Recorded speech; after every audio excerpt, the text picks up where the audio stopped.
Hey guys, welcome back to the channel, and it's Kamisha here with another video. So today is going to be a story time video. I am going to be sharing with you guys about my homelessness journey.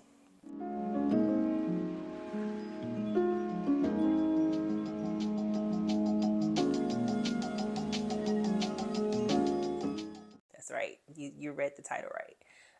There was a time in my life, in my childhood, that I lived in a homeless shelter. And so I'm going to be sharing with you that journey. And I really feel that I'm in a season of my life where God is like compelling me to share more of my testimonies that I have not talked much about. I think I've only shared this 2 times, besides sharing it with my husband. So let me tell you the purpose of me sharing this. One, God has just blessed me so much over the years. I mean, the life I'm living now is one that I never thought I could live. I'm living a life that only God could give me. And because of that, I'm so grateful. I'm so thankful and appreciative of where I am. But also, I never want anybody to see me and think that this just happened, or I never want anybody to see me and not understand that I too have gone through things. And wherever you are who's watching this video, it doesn't matter if you are wealthy, if you're rich, if you're poor, if you're in a trying time of your life.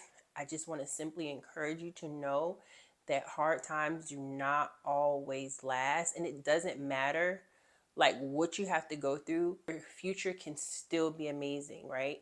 You could have grown up in a poor household, but you can still experience a very blessed life, an abundant life. So that's why I'm going to be sharing this. And also, too, I believe that God does get glory out of us sharing different things that we've overcome so that we can help another person, right? Let me tell you something. I don't know about you, but I've lived 30 something years, and none of us are too far away from where we were. And I always say, it helps me to remain humble when I think about where I've been, when I think about where I still could be if it were not for God and God putting good people in my life and God just blessing me. So let's get into it. One, this time of my life, I was 7. I lived in New Jersey. Those of you who don't know, I was born and raised in New Jersey, New Brunswick specifically. And my mom and I were, just living our good life. We lived in a very nice neighborhood prior to us living in the homeless shelter. If I'm like chuckling or something, it's not that I find this story funny at all, but there's just certain memories I have that, they kind of, that's just how I am, but it's all good. Yeah, so prior to living in the homeless shelter, it was me and my mom. My sister was not yet born. So my mom and I lived in a really nice neighborhood. We were actually the only like Black family that lived in this neighborhood. I still remember it to this day. I love this place we lived in. We had amazing neighbors. I mean, when I tell you we had amazing neighbors, I can remember to this day going outside after school, playing with my friends. I still remember some of my friends like Melissa, John, Chris, Kevin. Like I still remember these people.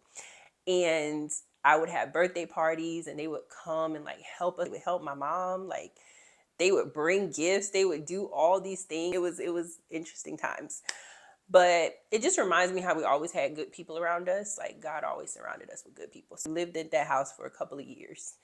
And the owner, somehow, I think he sold the home to the bank, or either the bank seized the home. I can't remember quite. I try to fact check with my mom, y'all, because, I was only 7. So a lot of things I do remember, but the details about like the business part of it, I had to ask my mom. Came home one day, saw a note on our front door.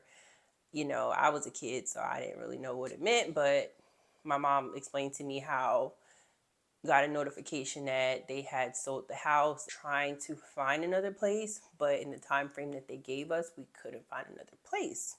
So we ended up moving into a family shelter, which was in Edison, New Jersey. This is where it was. Out in like Edison, New Jersey, we ended up going to this family shelter. Now, I'm going to give you a little insight on my perspective of this situation. I had no idea this whole time that like living in this shelter was like negative. Because my mom, let me put it like this. So I have a very positive outlook on life and I'm very optimistic. That's just how I was born, I believe. I've always been like this from a child. Like, very rarely, even as a child, was I in a bad mood. I've always been talkative. I've always been cheerful. I've always been happy. I've always been full of joy. My mom was like that too, a lot, especially when, she was younger. She was like vibrant, talkative just like me, all the things. So I grew up seeing my mom handle a lot of situations and make the best out of them. So in this particular time we were homeless, my mom really made the best out of it. I had no idea that living in a homeless shelter was bad or like we were poor or like I really didn't know that because I was always feeding off my mom. Like I was always going off of how she reacted to things and how she responded to things. And my mom very rarely responded to things in a negative way. Even they could have been really bad. Like we've been through some stuff and my mom would just be like, oh, it's okay. Like, so we went to the shelter and I can distinctly remember us sharing like this room. It was like a room and there was like a common room where we ate. So there was like a cafeteria.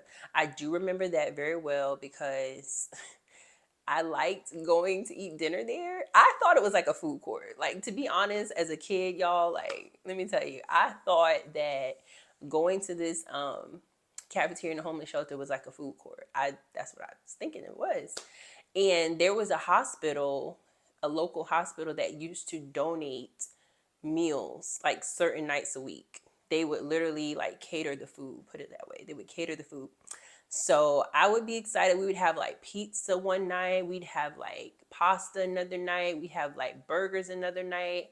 For a 7-year-old, I was just like, let's see what they got tonight. Let's see what they have tonight. And specifically, one thing I remember is getting sick off eating shells and pasta. It was like these big shells that they cooked, like baked shells with some red sauce. And I was just eating it because I love pasta. And I just remember getting sick and like throwing up and not being able to go to school for like 2 days. It was just the worst. Like it was the worst. But that's probably like one of the only negative memories. One of them. Another kind of serious thing that happened when we lived at the homeless shelter was my mom was like a neat freak and like a germaphobe. So me and my mom had a room together. I know like if you watch TV, they show like homeless shelters, some homeless shelters being like a big room with like beds. In a lot of cities, that is how homeless shelters are set up. Like you just go in and you find a bed and you just are in this room with a lot of people. But our situation was not like that. So I do want to specify like how we lived while we were in this homeless shelter. But my mom and I had our own room. So we had a bed and there was nobody else in the room with us. It was just us in this room. And I believe it was like that because my mom had a child. So this shelter was set up where like if you had a child and they had space, they would put you in a separate room with your child, which again, to me being 7 years old, I thought we lived in like a little shared apartment. My mom never really spoke negatively around me about the shelter. Now, we did have a little code, and me and my mom, we talk about it whenever we would be out, right? Because while we were in the homeless shelter, my mom tried her best to like still live a normal life. She was trying to look for us another place to live. I believe my mom was still working while I was in school. She was like working. And so we were still like going to friends' houses and stuff like that, even though we couldn't live with them, but we were still like trying to be normal as possible. So my mom was like, okay, Kamisha, so we're not going to refer to the shelter as the homeless shelter. because we just didn't want everybody knowing like we're going back to a homeless shelter to lay our head, right? We want to establish some type of privacy with that. So I was like, okay. So my mom said, we're going to call it the place. We're not going to say the homeless shelter or the shelter. We're just going to say the place. Y'all, to this day, we still remember it being called the place. And like, one thing about my mom, once she taught me something, like, that's what it was. Like, I knew a lot of stuff, but that was one thing she taught me. She was like, we're just gonna call it the place. I was like, okay, cool. So we'd be out, we'd be at the store or something. She'd be like, we need to hurry up and get what we need because it's by 10 o'clock, we had to be back at the place. And I'd be like, okay. So funny, because if you just hear that, like, you don't even know what that means. You don't know that means homeless shelter. But that's the time that I was there. I was still happy, right? I still had a good childhood during that time. But I do remember, I was telling y'all a story, I kind of got off track, but I do remember um, one time my mom was cleaning out our room. Like, I don't know if she was like cleaning or mopping or whatever she was doing in there, but I was like in the common area because they had like a TV and it was like just a big room where you could like watch TV, play games, and do stuff like that. So I was in there. My mom was in our room like cleaning it, and I don't know what she was using, but like she mixed ammonia and bleach, and I guess it kind of like got to her because you're not supposed to mix those products, and she like passed out. So I think one of the workers like came and like saw my mom. Either she was about to pass out and then did pass out, or they found her passed out. But she passed out, and like I remember them coming to tell me like you have to go with your mom in the ambulance because we have to take her to the hospital. And I was like, what? Like, I think I was like crying and stuff like that. I didn't know what was going on, but they were like, yeah, she has to go to the hospital. She's going to be okay. And that was just like, it kind of freaked me out some, because I was like, what are y'all talking about? Like, what's wrong with my mom? Blah, blah, blah, blah, blah. But she ended up being okay. You know, she basically inhaled too many chemicals, cleaning chemicals. And then she had to go to the hospital and get like oxygen observation, whatever. She was fine. But fast forward, we ended up, well, we didn't have a car at that time. We didn't even have a car. So it was snow while we were there. And I remember me and my mom like walking in the snow to the train station so that we can go to visit like some family in another city. I do remember that. And then they had a 10 o'clock curfew, so we had to be back there by 10 p.m. We had to be back there by 10 p.m. Like, if you didn't call them and tell them you were going to be a little bit late so they could like let you in, they wouldn't let you in, because 10 o'clock was like the curfew, which I feel like they were trying to make it very safe, that they didn't want people like roaming in and out all times of the night, because this was a family shelter, so people who had kids and like women, children. So they just try and make it safe, and they have like a 10 o'clock curfew. So that was another thing I do remember. And also, my mom ended up meeting like a very long-term friend there. It was another lady who had two daughters and a son, and they were kind of around the same age as me, but they're a little bit older than me by like a year or two. But my mom ended up meeting a friend there, and it was interesting how she met this friend, because the kids were like kind of bullying me a little bit. They were trying to bully me at the homeless shelter. And it started with them talking about what I was wearing. So again, you know, being young, I had to fact check with my mom about some of this stuff, because I really didn't remember all the details. I remember some, but I had on a certain colored jeans. I think I had on some jeans that were like purple, and they were like looking at me and kept talking about me and looking at me and talking about me, and I was just kind of like, whatever. I didn't care. But my mom kept noticing them talking about me, and they were like looking at me like very negatively, and they were saying things about me. So my mom, being who she was like, what are y'all saying about the girl with the purple pants? And they were like, oh, we're just saying, they were like trying to switch up the story or whatever. So my mom was like, well, she's not doing anything to you. Y'all need to leave her alone like that. And I think they ended up going to tell their mom.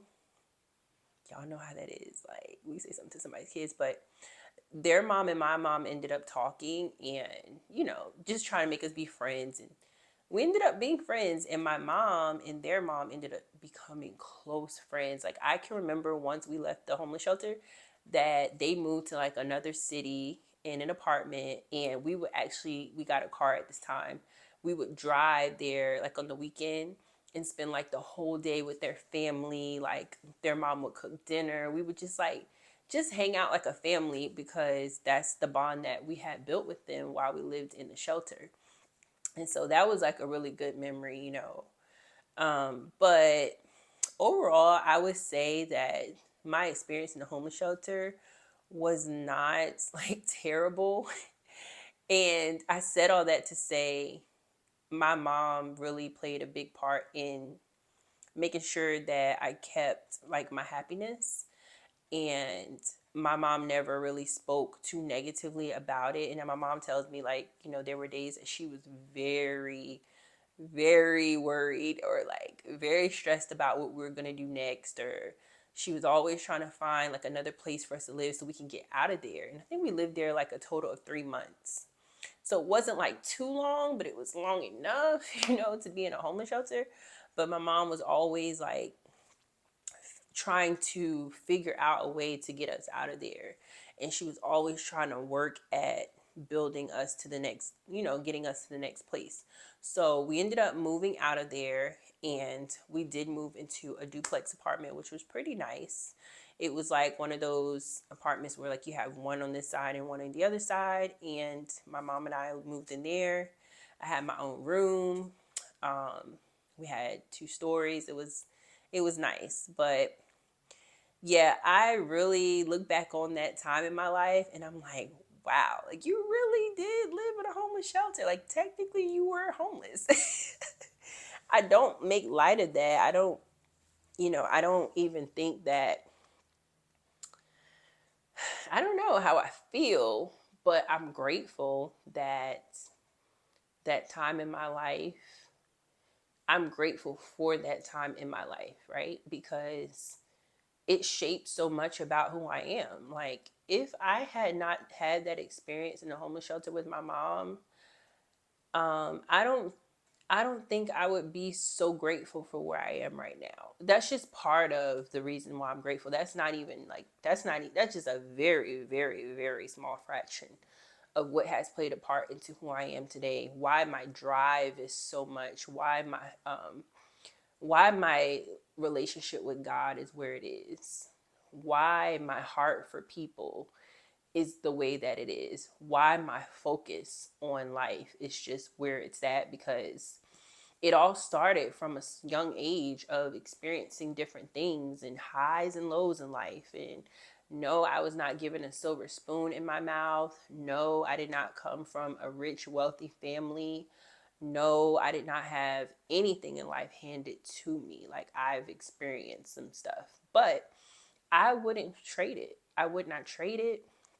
I wouldn't change it. I thank God for it, because it all played a part into who I am and where I am and what I have. And so, for those of you that are watching this today, I just want you to be encouraged. Like, hey, we all have had lows, and your low may not have been a homeless shelter. Your low could have been something else. You could have always, had a place to live, but maybe you've experienced some things within your home that had you at a low place. Maybe you've experienced like disadvantages in other areas of your life. But what I want you to understand is that it is okay, right? It's okay not to have it all. It's okay to struggle. It's okay if you find yourself in a place where you're like, I don't know where my next meal is coming from or whatever. But I want you to understand you don't have to stay there. You don't have to stay there. You may have come from a poor family or just situations that have not been fortunate. You might look at other people and be like, why do they get to have that? Or why don't I get to have that? Or whatever. Like, just understand that everything about your life happens for a purpose. Everything in your life happens for a reason. Every season of your life is on purpose. Even those negative seasons where you feel like this is not fair. Like, why am I going through this? Trust me, it is a part of a bigger picture.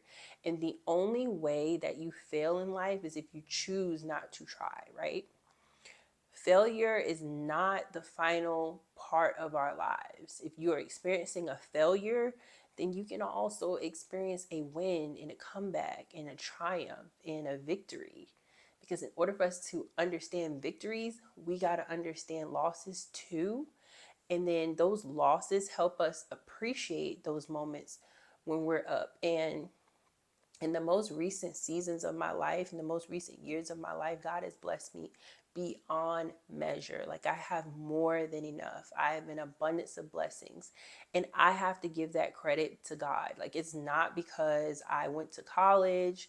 It's not because I got married. It's not because I have a husband. It's not because I have a degree. It's not because I have a good job. Like, those are byproducts of the life that God has given me and the life that God has created for me, the life that God has prepared me for. And if there's nothing else I can leave you with, just know, like, life is what you make it. Life is what you make it. You can be in the worst situation, but if your mindset is if your mind is based on being grateful, and if your mind is fixed on, my mom would say, and I want to say this too, my mom would always say this when I was younger. She would say, this is just a temporary situation. I remember her saying that to me, especially when we were in the homeless shelter. She would be like, it's okay, this is just a temporary situation. This is just a temporary situation. And I would say that too. I would be like, this is just a temporary situation. Like, children, they mirror the mood and the thoughts and the actions of their parents. And so I'm very grateful to my mom for instilling that mindset in me that, like, yeah, this is just a temporary situation.